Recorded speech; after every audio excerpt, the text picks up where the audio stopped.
que l'on parle du désert. Une période qui n'est pas évidente dans notre vie, mais qui est pourtant nécessaire. Il faut bien faire la différence entre le fait de croire et d'être sauvé et de vouloir vivre selon les voies de Dieu. Si vous croyez, vous serez sauvé. Si vous croyez en Jésus, que Jésus est mort pour vous, pour vos péchés, si vous croyez en Dieu, vous êtes sauvés. Jean, au chapitre 3, verset 16, me semble-t-il, Dieu a tant aimé le monde qu'il a donné son Fils unique afin que quiconque croit en lui soit sauvé mais ne périsse point. Il n'y a pas d'autre condition. C'est qu'il croit seulement. Si tu crois, tu verras la gloire de Dieu. Donc, déjà, partons de ce postulat-là, vous êtes sauvés à partir du moment où vous croyez. Ça, c'est acté. Mais c'est le parvis du temple, ça. C'est la première étape. Il y a toute la marche qu'il y a derrière. Et lorsque l'on veut connaître Christ, une fois qu'on a cru en lui, maintenant il faut le vivre. Il faut qu'on croie en lui et qu'on le découvre, qu'on cherche à savoir qui il est, connaître sa face. Pour ça, il faut que nous entrions dans le temple. Mais pour pouvoir connaître Christ, il faut d'abord passer par le désert. Le peuple d'Israël, en sortant d'Égypte, a passé 40 ans dans le désert avant d'entrer dans la terre promise. Jésus, après avoir été baptisé d'eau et de feu, a été emmené directement dans le désert. Le désert est une étape obligatoire. Parce qu'il n'y a pas d'autre moyen pour nous, entre guillemets, de nous effacer pour que Christ puisse se révéler. Alors, lorsque l'on croit que, on est convaincu de péché, que nous rendons compte que le Seigneur nous aime et nous pardonne, nous entrons dans cette béatitude que, Jésus nous aime, c'est vraiment quelque chose de merveilleux. Voilà. Mais maintenant, lorsque l'on prie, qu'on dit, Seigneur, maintenant, je veux vivre selon ta voie, selon tes lois, selon ta volonté. Seigneur, fais-moi vivre ta vie. Et là, on va rentrer dans une période très difficile de notre vie. On va avoir beaucoup de problèmes. On va avoir des gens qui vont nous décevoir. On va avoir de gros problèmes administratifs, financiers, des problèmes de santé, des diverses choses qui vont venir nous assaillir. Et là, on peut se dire, mais Seigneur, je comprends pas. Je crois en toi, pourquoi est-ce que tu permets tout ça? Et il y a une raison pour laquelle est-ce que nous vivons tout ça. Pensez à Job. Job, lui, qui était un homme intègre. Dieu lui-même témoignait de Job qu'il n'y avait pas plus intègre que Job sur terre. Et pourtant, Dieu a permis à ce que Job subisse tout. Il a tout perdu tous ses biens matériels, financiers, perdu ses enfants et perdu sa santé. Il a tout perdu. Et il a dit, mais Seigneur, mais pourquoi? Moi qui suis intègre. Moi qui ai toujours fait de bonnes œuvres, moi qui étais toujours gentil envers les autres, moi qui ai toujours servi les autres, qui étais là pour les autres, moi qui, vous voyez le problème? Jusqu'au jour où Job il a compris. J'ai dit, oh mais Seigneur, ce que je fais moi, même si c'est une bonne chose en soi, si ce n'est pas conduit par ta main, ce n'est rien. Mais maintenant, qu'il ne me reste plus que toi. Seigneur, oui, dirige toutes choses, dirige les œuvres. Ta volonté et non la mienne. Et Job a été rétabli. Vous pouvez lire dans Marc chapitre 10, à partir du verset 29, c'est l'histoire du jeune homme riche. Et à la fin, Jésus dit, « En vérité, je vous le dis, il n'est personne qui ait quitté à cause de moi et de l'évangile, maison, frères, sœurs, mère, père, enfants ou terre, et qui ne reçoivent au centuple, présentement dans ce temps-ci, des maisons, des frères, des sœurs, des mères, des enfants et des terres avec des persécutions, et dans le siècle à venir, la vie éternelle. » Avec les persécutions que Job a eues, il a eu de nouveau tout au centuple, parce qu'il a placé sa foi en l'éternel. C'est ce que nous devons comprendre en passant par le désert. Alors le désert, qu'est-ce que ça fait concrètement dans nos vies? La première, c'est que ça va beaucoup faire ressortir notre chair. Ça va mettre beaucoup en lumière tous nos mauvais travers, nos mauvais côtés. On va se mettre en colère, on va perdre patience, on va devenir intolérant, on n'aura plus envie d'aider les autres. On va se rendre compte que avec ce que le monde peut nous envoyer de terrible sur nous, nous ne sommes pas capables de tenir. Ça va nous débarrasser de nos forces, ça va nous débarrasser de nos convictions envers nous, et surtout ça va révéler ce qu'il y a de mauvais en nous. C'est comme l'argent qui est mis dans le creuset et qu'on fait fondre. Une fois que le métal est fondu, l'orfèvre continue de faire chauffer le métal pour refaire sortir les scories, les imperfections, pour les retirer. C'est exactement ce que le Seigneur va faire. Il va mettre en lumière les scories, les imperfections, par l'épreuve, pour pouvoir retirer ces imperfections-là. Mais ça, faut le laisser faire. Mais souvent, on est dans la rébellion. On n'a pas envie. On dit, mais Seigneur, c'est pas juste. Seigneur, c'est pas normal. Moi, je suis quelqu'un, je suis gentil, je n'ai jamais fait de mal à personne. Pourquoi est-ce que tu me fais vivre tout ça? C'est pas normal, c'est pas juste. Et on va s'énerver. Et on va se rebeller. Et on peut s'énerver contre un frère, contre une sœur. On peut se mettre en colère. On peut entrer dans la dépression. On peut, tout ce qui va être mauvais en nous va ressortir. On va se décevoir. On va se voir nous-mêmes comment on est. Au plus profond de nous. Ce qui est caché. La chair, c'est caché. C'est sournois. Et le Seigneur met la lumière dessus. Alors forcément, c'est pas beau à voir.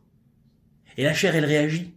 Quand on réagit comme ça, c'est notre chair qui réagit. Parce qu'elle aime pas être mise en lumière. Elle aime pas être torturée comme ça par la lumière.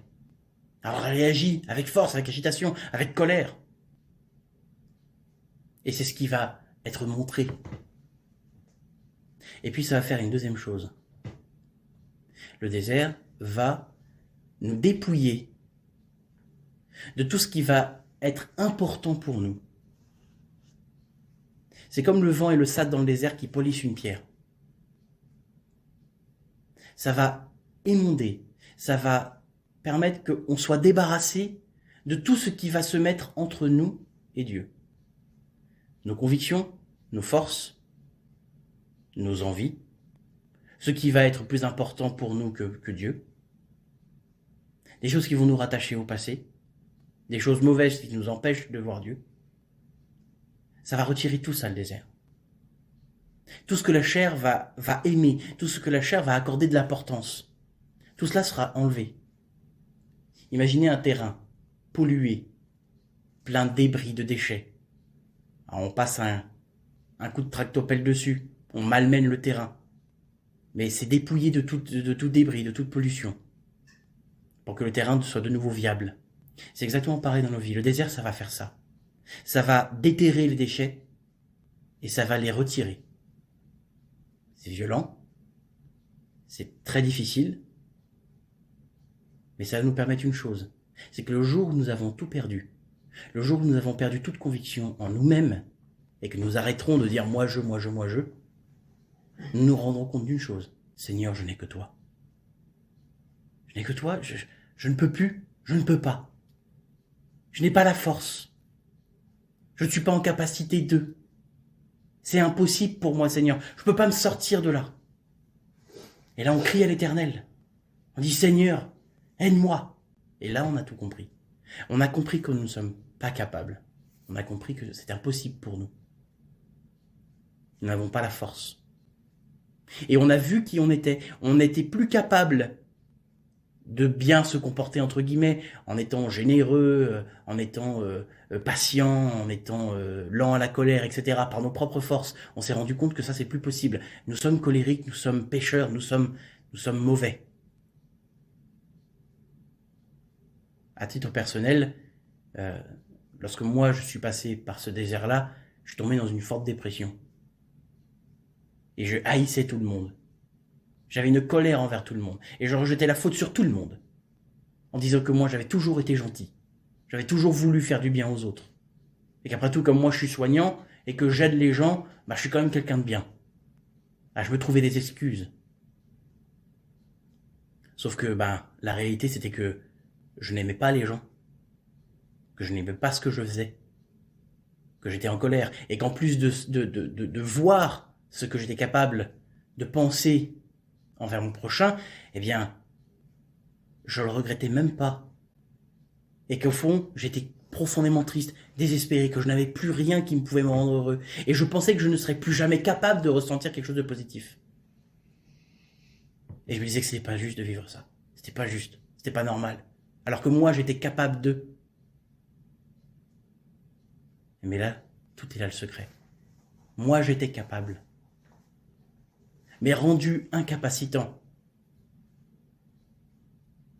C'est le Seigneur qui est devenu ma béquille. Je me suis appuyé sur lui. J'ai dit, Seigneur, je peux plus marcher, je peux plus me lever. C'est plus possible. J'y arrive plus. Je peux plus. Seigneur, je n'ai que toi. C'est toi ma solution. Et le Seigneur m'a relevé. Je suis sorti de la dépression. J'aime à nouveau les gens. J'aime à nouveau mon travail. Je n'ai plus de haine envers mon prochain. Pourquoi? Parce que je suis fort et que j'ai pu me relever tout seul? Non, impossible. C'est par Christ que j'ai réussi. Parce que c'est lui la solution, c'est lui la clé. Et lorsque nous sommes dans le désert et que nous vivons toutes ces choses atroces, ce n'est pas de l'injustice. C'est ce que nous devons vivre pour être dépouillés de nous-mêmes, pour que nous arrêtions de regarder à nous-mêmes et que nous regardions à Christ. C'est ça la vie de la croix.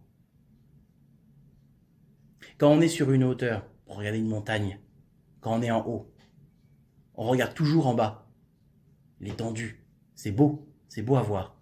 Dans nos vies, c'est pareil. Lorsqu'on est, entre guillemets, au sommet, on regarde tout ce qu'on a accompli. On regarde à nous-mêmes. Mais lorsque l'on est en bas, lorsqu'on a dégringolé de la montagne, qu'est-ce qu'on regarde en général? On regarde le sommet. Et bien dans nos vies, c'est pareil. C'est en bas que nous rencontrons Christ. C'est en bas que nous nous rendons compte qu'il faut arrêter de regarder nous-mêmes, que nous levons les yeux au ciel et que nous regardons à Christ. C'est dans la faiblesse que le Seigneur se révèle. Parce qu'il n'y a plus nos actions, il n'y a plus nos convictions envers nous-mêmes qui viennent se mettre en travers. Et on ne voit que Christ. Et là, on place notre confiance à l'Éternel. Donc la vie du désert, c'est ça. C'est abrupt, c'est parfois violent, mais c'est nécessaire pour que nous nous rendions compte que nous avons Christ. Et il ne faut pas se rebeller. Nous allons nous rebeller de toute façon. Vous allez voir que le désert ne finit jamais vraiment. Mais nous allons nous rebeller. Nous allons nous mettre en colère jusqu'à ce que nous ayons compris. C'est normal. C'est normal. Mais lorsque nous avons compris que nous sommes incapables, il faut que nous comprenions que nous avons Christ. Et il faut placer notre foi en Christ. Il faut prendre cette espérance. Il faut prendre cette promesse. Parce que c'est Christ qui conduit les choses. Et c'est Christ qui va nous rétablir, qui va nous relever. C'est par lui que nous allons de nouveau pouvoir faire des œuvres. Et uniquement par lui, pour lui. En lui.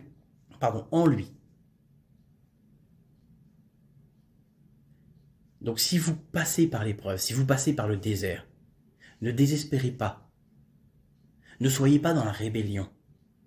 Comprenez que Christ est à l'œuvre. Comprenez que Christ est en train de vous dépouiller de ce qu'il y a de mauvais en vous. Et lorsque vous l'avez compris, on peut passer à une autre étape de la croix. On peut parler de la croix qui est ponctuelle comme ça, où là nous vivons le désert, nous vivons la vie de la croix concrètement, et c'est un peu comme un point de départ, où le Seigneur fait vraiment table rase de notre vie, détruit vraiment tous les monuments, détruit vraiment toute notre confiance en nous, justement pour prouver, pour montrer que nous sommes mauvais et que nous placions notre foi en Christ. C'est ça le but. Le désert, vraiment, c'est ça. Mais le désert a une suite. C'est-à-dire que, une fois que le terrain, par exemple, est déblayé, il faut retourner la terre. On passe à un motoculteur. Puis on retourne, on continue de malmener la terre. Ça paraît moins violent. Pourtant, la terre est retournée, travaillée. Et le désert, c'est ce qu'il va continuer à faire tout le long de notre vie. Un peu comme la vie de la croix, mais lancinant. Petit à petit, chaque jour, on se charge de notre croix. Et puis un jour, ça va révéler peut-être un gros rocher ou un déchet qui était resté. Mais le travail lancinant que ça révèle dans notre vie, c'est que le jour où ça arrivera, on se dira « Ah, bon Seigneur, vas-y, occupe-toi, j'accepte, Je sais que ça va faire mal. Je sais que ma chair va réagir. Mais j'accepte. Vas-y Seigneur, occupe-t'en. Occupe-t'en. Et nous placerons notre foi en Christ. C'est ça le désert. Le désert, c'est nous assécher pour nous rendre compte que la source d'eau vive, c'est Christ. Lorsqu'on entre dans le désert, on a une grosse armure, une épée, un bouclier, on est fort. Quand on a traversé le désert, on n'a plus rien sur nous. Tellement le désert, c'est aride. Un soldat qui rentre armé dans le désert, s'il doit le traverser, il n'y aura plus rien sur lui, si ce n'est sa gourde, s'il reste encore de la flotte. C'est tout. Et il n'y aura que son espérance en Christ. Et nous, c'est pareil. Lorsque nous entrons dans le désert, nous sommes forts. Lorsque nous sortons du désert, nous sommes faibles. Et nous avons placé notre confiance en Christ. C'est ça l'objectif. C'est ça l'objectif. Donc si vous passez par le désert, surtout ne cherchez pas à en sortir. Laissez juste Christ le faire. Laissez Christ vous conduire dans le désert. Vous guider. Et il vous laissera le temps qu'il faut dedans. Le temps qu'il faut. Mais abreuvez-vous de Christ. Placez votre foi en Christ. N'ayez pas peur. Ne craignez pas. Oui, vous allez perdre des choses. Oui, vous allez passer par des moments vraiment très compliqués. Mais il y a une raison à cela. Il y a une raison à cela. Ça fait mourir la chair. Et surtout, ça vous efface de devant la surface de Dieu, devant la face de Dieu, pardon. Vous allez arrêter de vous mettre devant. Et vous allez juste regarder à Christ. Et vous n'allez même pas supporter que quelque chose se mette en travers. C'est-à-dire que non, mais laissez-moi voir Christ. Si quelqu'un vous apporte une solution humaine, vous dire non, non, c'est pas bon, il faut que je continue à regarder Christ, parce que c'est Christ qui conduit les choses. Alors, parfois le Seigneur conduit les choses de manière à ce que vous ayez de l'aide, humainement parlant, envers quelqu'un d'autre, mais le Seigneur vous le révélera, vous le fera comprendre.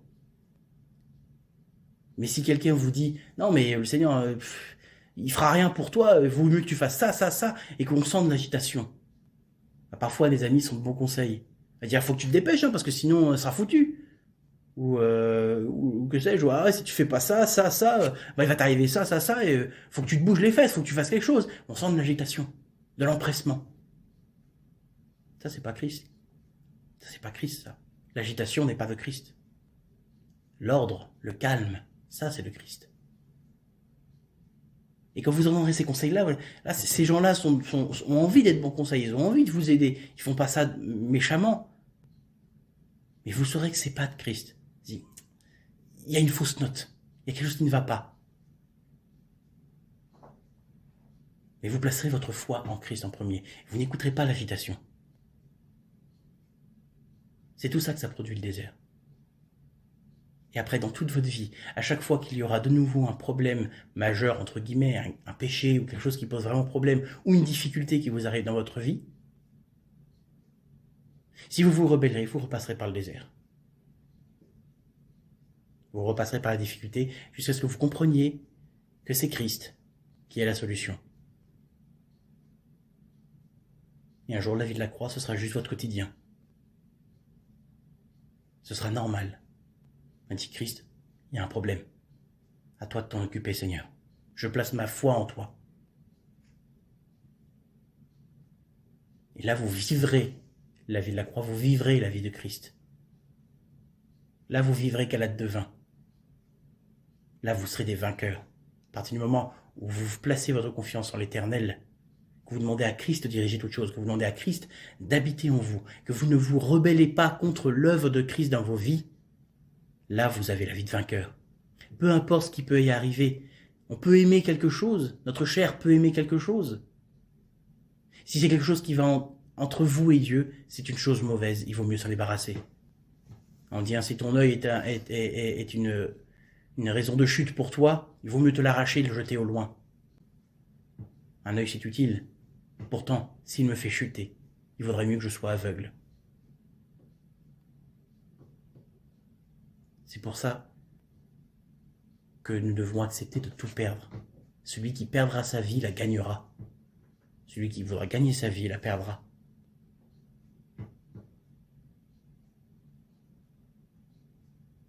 Donc ne restez pas dans la détresse quand vous passez par l'épreuve, quand vous êtes dans le désert. Ne restez pas dans la détresse. Et vous verrez que je fais un petit crochet à côté. Satan, il aime bien titiller ces sentiments-là de tristesse, de colère, d'injustice. Il aime bien titiller ça. Même lorsque vous êtes passé par le désert, que vous vivez la vie en Christ, que vous vivez vraiment ça. Satan va toujours essayer d'attiser un petit peu cette colère envers les autres, cette tristesse profonde que vous pouvez avoir. Vous avez jamais remarqué sur Internet ou à la télévision, etc., pas mal de petites vidéos, de petites productions où vous avez une personne qui parle tout doucement. Elle dit, ah, il t'arrive ça dans ta vie. Ouais, c'est difficile. Ça parle doucement avec une petite voix lancinante. Ça crée une émotion. Et on se dit, oui, c'est ça, c'est vrai, c'est ça que je vis. Je vis la difficulté. Vous avez jamais remarqué que c'est, à part aime-toi toi-même, ces vidéos-là n'apportent aucune autre solution. Elles ne font que dire, t'es comme ça, t'es dépressif, mais c'est normal. Accepte d'être comme ça. Accepte d'être mal, accepte d'être en colère contre les autres, accepte que c'est pas juste. Et on vous demande d'accepter ce que le monde va vous produire. On va vous demander d'accepter ce que Satan va vous mettre dans vos vies. Je dis, mais à aucun moment ces gens-là ne se disent, mais il y a une solution, c'est Christ. Et ne vous envahissez pas de ce genre de contenu. Ne vous envahissez pas de ce genre de vidéos qui vont dire que ce que vous vivez, c'est pas juste et que de toute façon, c'est comme ça, c'est la faute des autres ou autre chose. Non. Ne vous abreuvez pas de ça. Je vois aussi pas mal de vidéos où, vous savez qu'il y a pas mal de conflits entre hommes et femmes en ce moment, avec le féminisme et maintenant le masculinisme, je crois que ça s'appelle, où les deux camps vont dire c'est pas juste qu'on vit l'autre et puis on va se taper dessus. Je dis même, si vous êtes un célibataire endurci, si vous avez des difficultés amoureuses, etc., ces vidéos-là ne sont pas la vérité pour vous. Placez votre foi en Christ. C'est un exemple que je donne, mais ça fonctionne pour tout. C'est-à-dire que les conflits et les raisons que donne un parti et l'autre, ça ne vous concerne pas. Ce n'est pas vrai. Parce qu'on peut entendre des femmes dire que tous les hommes sont des porcs, ou que les hommes disent que toutes les femmes sont des hystériques. Mais c'est complètement faux.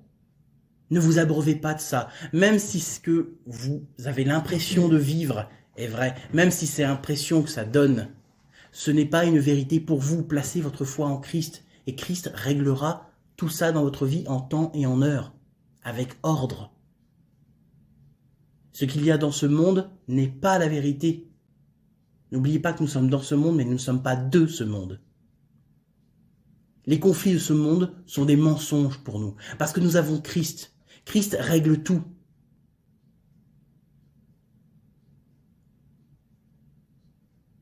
Donc ne restez pas dans la dépression, ne restez pas dans le goût d'injustice, dans le goût de c'est pas normal, dans la colère. Ne regardez pas ce genre de contenu inutile, n'y croyez pas. N'y croyez pas. Quand on n'est pas bien, on a envie d'écouter de la musique triste, de regarder des films tristes. Puis dès que quelqu'un nous met une petite musique lancinante avec une petite voix calme en disant « Ah là là, mon pauvre petit, c'est triste que tu vis, etc. » Non. Refusez ça. Refusez ce que Satan vous met dans votre vie pour vous maintenir là-dedans, de vous maintenir dans le désespoir, de vous maintenir dans l'agitation et dans la colère. Parce que Christ est la solution. Christ, il dort dans la barque. Entrez dans le repos. On dit, oui Seigneur, c'est vrai, il m'arrive tout ça dans ma vie. Mais ce n'est pas pour rien, ce n'est pas inutile, ce n'est pas la faute des autres. Je ne vais pas me rebeller. Seigneur, ce que tu mets dans ma vie, c'est toi qui conduis. C'est toi qui le décides. Et toute chose est bonne. Les choses arriveront en temps et en heure. Parce que le Seigneur sait ce dont nous avons besoin. Le Seigneur sait ce que nous aimons. Il ne va pas faire plus que ce que nos forces sont capables d'encaisser, entre guillemets. Il ne va pas nous faire rentrer dans un espoir définitif où juste il nous abandonne et puis c'est terminé. Il est toujours là. Et il sait ce dont nous avons besoin. Cherchez d'abord le royaume et la justice de Dieu et tout vous sera donné en plus. Pour ce jeune homme riche, qui ne reçoivent au centuple, présentement dans ce temps-ci, des maisons, des frères, des sœurs, des mères, des enfants, des terres, avec des persécutions. Il y aura tout, avec les persécutions. Parce que la vie de chrétien n'est pas facile. Mais le Seigneur nous dit, vous aurez tout ce dont vous aurez besoin. Je pourvoirai. Et il fait avec ce que nous aimons, il fait avec ce que nous voulons aussi. Il nous connaît. Mais notre volonté première, notre envie première, c'est que la volonté de Dieu se fasse, la volonté de Christ se fasse dans nos vies. Le reste viendra ensuite. Donc ne vous rebellez pas quand vous passez par le désert, ne vous rebellez pas quand vous passez par l'épreuve, aussi difficile que ça puisse être. Si vous demandez au Seigneur de conduire les choses, alors toute chose sera conduite par Dieu. Remerciez le Seigneur qu'il vous fasse passer par le désert, car c'est ce qui va vous rapprocher de lui. Parce que vous allez vous effacer pour que Christ puisse se révéler. Et un jour, vous pourrez témoigner. Et un jour, vous, étant passé par la difficulté, étant passé par le désert, vous pourrez voir un frère ou une sœur qui passe par le même désert et qui ne comprend pas. Et là, vous pourrez ce témoignage en dire, oui, mais la solution c'est Christ. Ne t'inquiète pas, ne t'affole pas, ne te rebelle pas. Et vous pourrez témoigner. Christ se servira de vous. Et c'est son visage, c'est sa volonté qui seront mis en avant. Que le Seigneur vous bénisse.